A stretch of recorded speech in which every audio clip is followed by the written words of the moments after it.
Bom, então vamos lá para o segundo vídeo. Já percebeu que existem alguns potenciais que trazem um zerinho na parte de cima? Por exemplo, imagina que eu vou escrever aqui a semi-reação do cobalto, por exemplo. Cobalto doando 3 elétrons, perdendo, né, os 3 elétrons e virando cobalto 3. E aqui na frente está escrito assim, E, zerinho em cima, mais 2,4 volts. Exemplo aleatório, tá? Os números aqui são fictícios.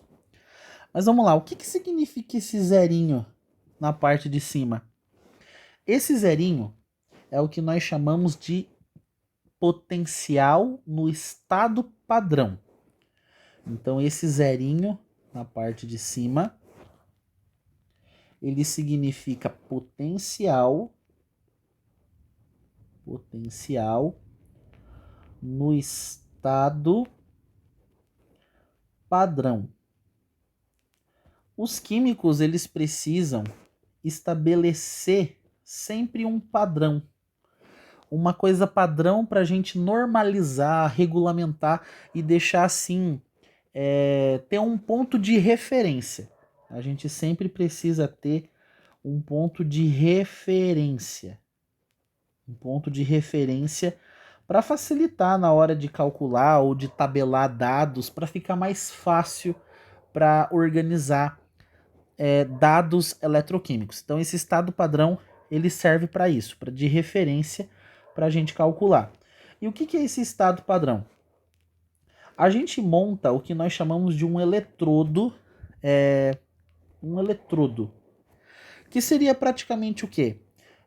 A gente pega uma solução aquosa de um sal que tenha o cobalto, não só o cobalto, né? Pode ser qualquer elemento químico, qualquer íon, né? Prata, cobre, sódio, magnésio.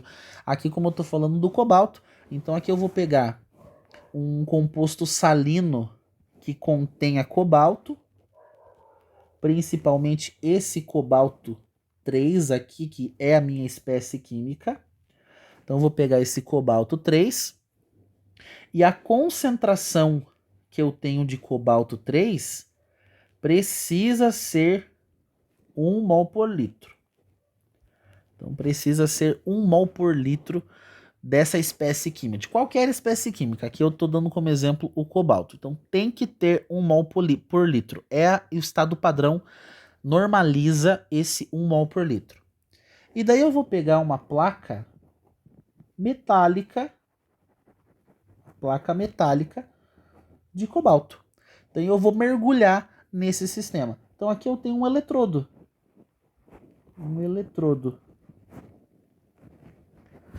Uma pequena célula, uma pequena cela que tem um seu potencial químico, né? Tem um seu potencial químico, pode oxidar, pode reduzir. É um pequeno eletrodo, uma pequena parte da minha futura pilha que eu venha construir. Então um eletrodozinho. Então eu peguei uma placa metálica de cobalto e mergulhei ela numa solução aquosa de cobalto 3 a 1 mol por litro de concentração. O que a gente considera também além do 1 mol por litro? Que essa solução esteja a 25 graus Celsius, que é conhecido aí na química como temperatura físico-química, temperatura geral, e também a 1 atm de pressão atmosférica. Isso é o chamado estado padrão.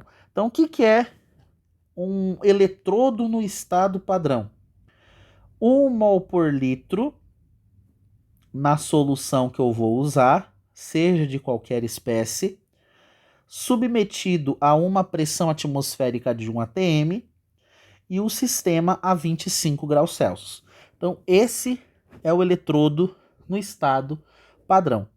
Então quando eu estou falando, por exemplo, disso aqui, ó, potencial padrão do cobalto 3 é de mais 2,4 volts. É desse eletrodo aqui.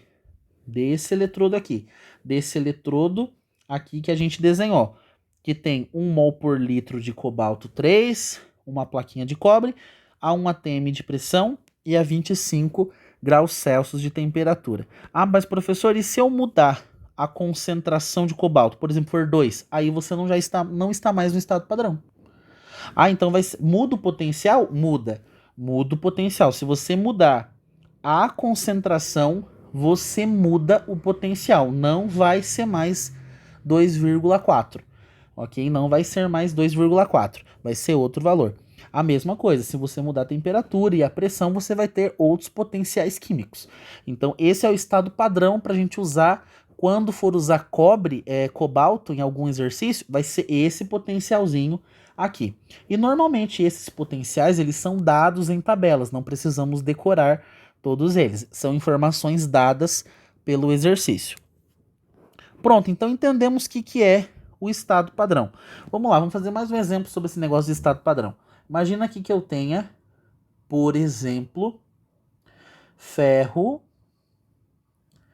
doando 2 elétrons e virando íon ferro. O estado padrão dele é menos 0,6 volts. O que significa mesmo estado padrão? Vamos construir. Bom, se isso aqui está no estado padrão, ó, por causa desse zerinho aqui em cima, o que eu tenho que lembrar? Que eu estou pegando um recipiente, colocando nesse recipiente uma solução salina, uma mistura de sal com água. Um sal que tenha ferro, tá? Então, um sal que obrigatoriamente tenha ferro. Então, vou pegar aqui, ó, ferro. Obviamente que a concentração de íons ferro precisa ser 1 mol por litro. Eu vou pegar uma placa de ferro e todo esse sistema está submetido a uma pressão de 1 atm e 25 graus Celsius.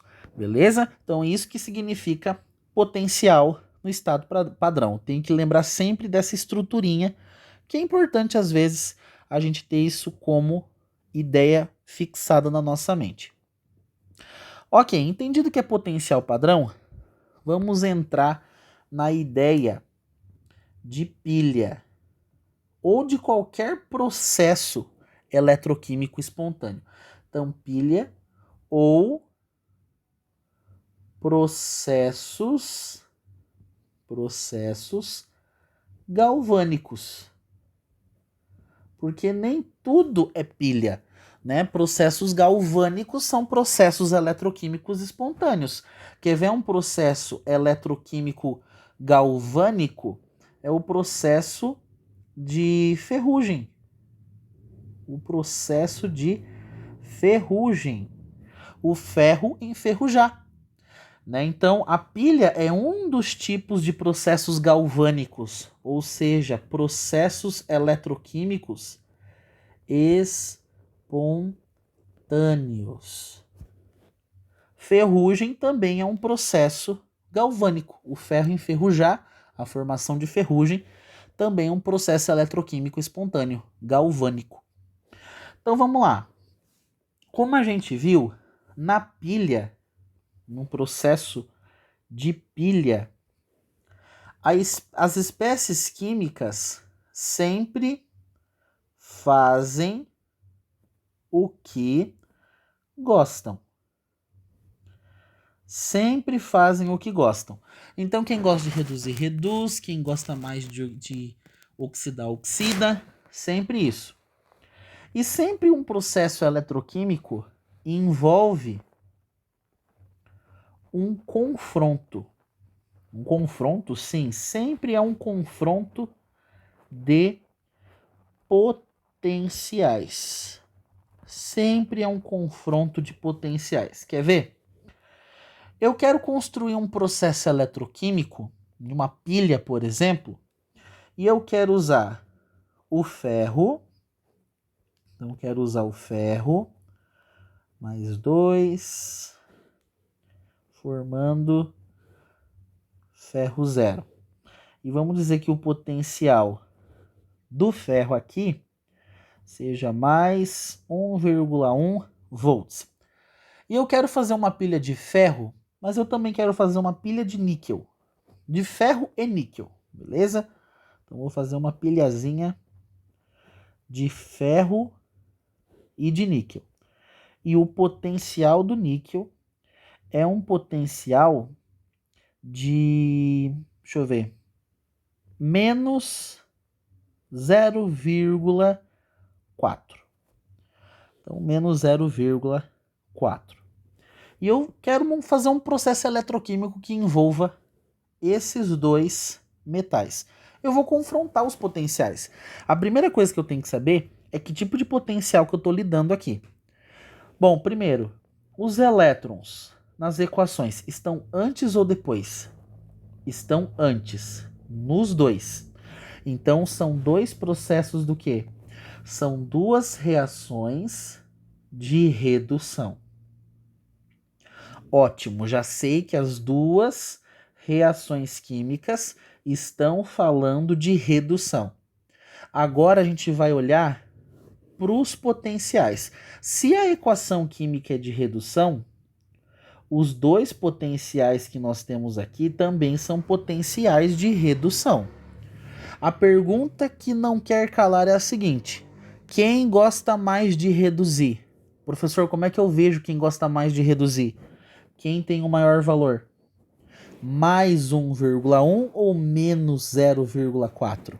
Ah, professor, quem gosta, quem tem o maior valor é quem é positivo, né? Mais 1,1. Então quer dizer que o ferro, quando ele confronta com o níquel, ele ama reduzir.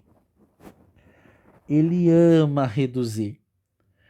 Então o que que o níquel faz? Bom, se o ferro reduz, o níquel, quando confrontado com o ferro, ele vai ter que amar oxidar. Pronto. Se eu acho quem reduz, eu já sei quem oxida. É o outro. Pronto. Pronto, pronto. Então é tão fácil assim, professor? É tão fácil assim. Quando eu confronto dois potenciais, o maior deles normalmente tende a reduzir e o segundo vai ter que oxidar, vai amar oxidar. É nesse sentido.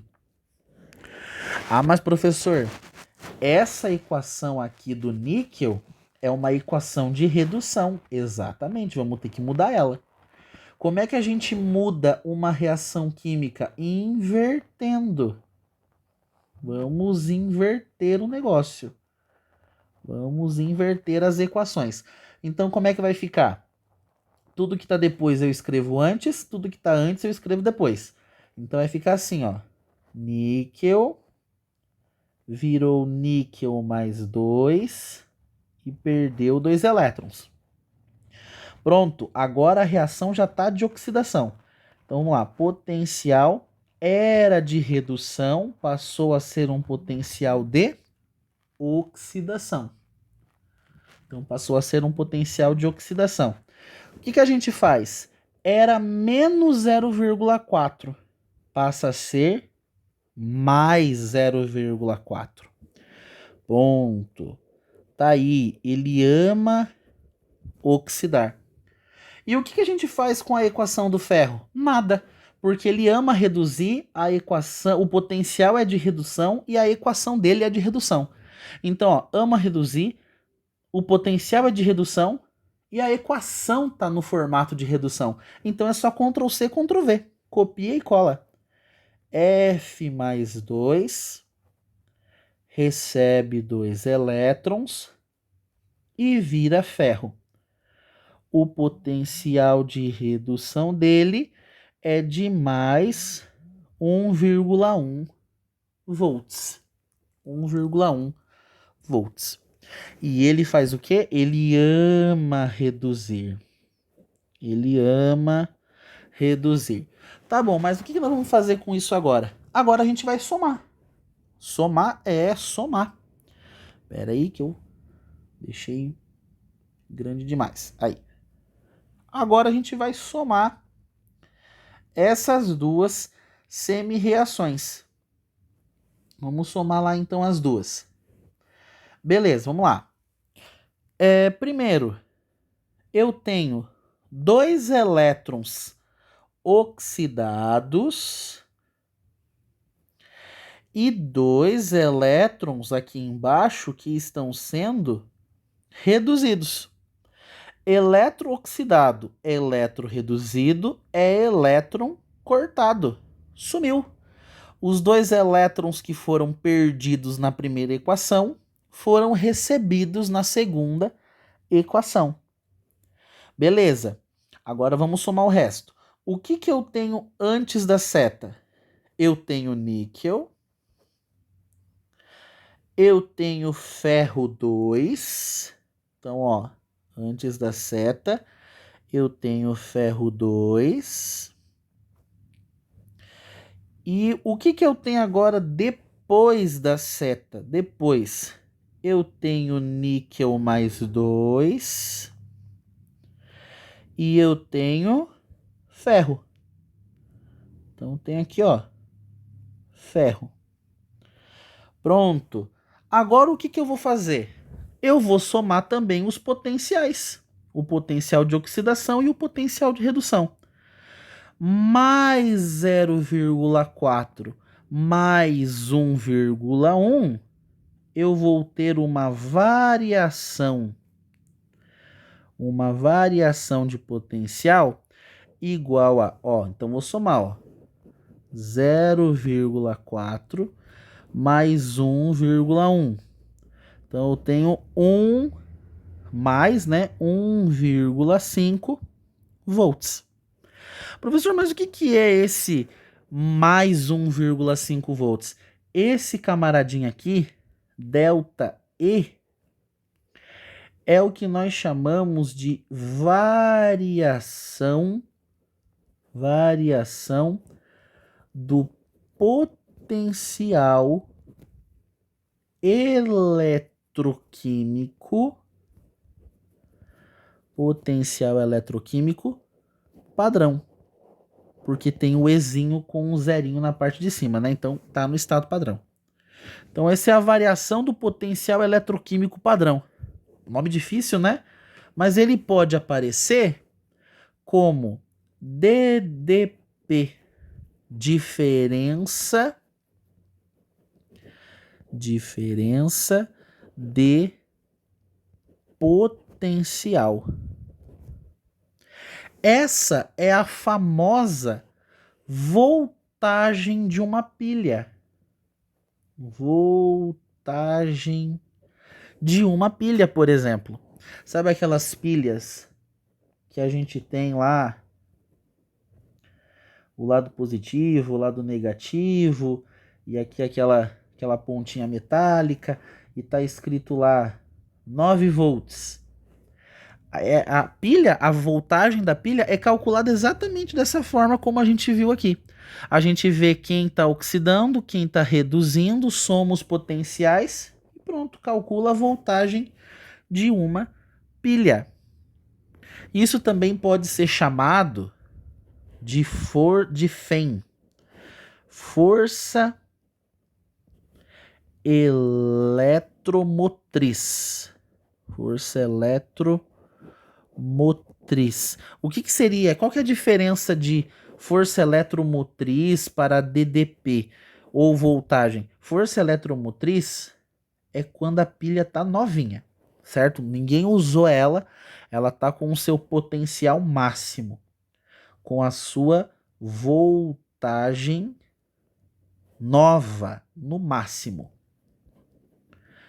Quando ela começa a ser usada, a voltagem da pilha começa a cair, porque os materiais, né, que constituem ela, tipo, por exemplo, aqui imagina que essa pilha é uma pilha feita de níquel e de ferro.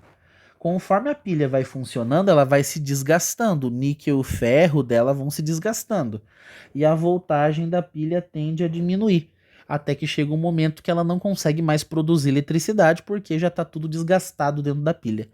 E daí o potencial já não é mais 1,5 volts, por exemplo, nessa pilha aqui. Então imagina que é uma pilha, né, de 1,5 volts. Ok? E é assim que a gente faz cálculos eletroquímicos com uma pilha. No caso, a gente chama, né, os polos da pilha de nomes especiais. Por exemplo, o polo positivo da pilha é o que nós chamamos de cátodo. Então, na pilha é cátodo.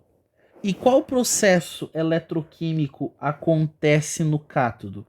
Sempre redução, sempre. Sempre no cátodo acontece a redução. E no ânodo, o que acontece? No ânodo, sempre... Ah tá, eu não falei o nome ainda, né? Então o polo negativo é o que nós chamamos de ânodo. Ânodo. E no ânodo sempre acontece o processo eletroquímico da oxidação. Então sempre no cátodo acontece redução, sempre no ânodo acontece a oxidação. E veja como faz muito sentido isso. Imagina que a gente tem aqui uma pilhazinha. Então, imagina aqui, ó, uma pilhazinha dentro de um circuito, ó. Aqui está o lado positivo, aqui está o lado negativo. Imagina que isso daqui está conectado num circuito elétrico. Vamos dizer que isso aqui é uma fiação, tá? Um fio condutor. Bom, o lado positivo é o que nós chamamos de cátodo, o lado negativo é o que nós chamamos de ânodo. No cátodo sempre acontece redução. No ânodo sempre acontece oxidação. Ou seja, no ânodo os elétrons são oxidados. Os elétrons saem do ânodo, são oxidados, ó, saem do ânodo e entram pelo cátodo. Então eles entram no cátodo, aonde eles vão ser reduzidos, recebidos, né? Então aqui, ó, os elétrons saem do ânodo, aonde eles são oxidados, né? Então estão sendo oxidados, estão saindo, mas eles são recebidos pelo cátodo, aonde acontece a redução. Então os elétrons, eles chegam no cátodo. E sabe qual é o papel da voltagem da pilha? Por exemplo, a voltagem da pilha que a gente calculou é 1,5 volts. A voltagem da pilha mostra o quão intenso está sendo a movimentação desses elétrons no circuito. É como se os elétrons, toda vez que eles entram na pilha de novo, eles recebem mais energia.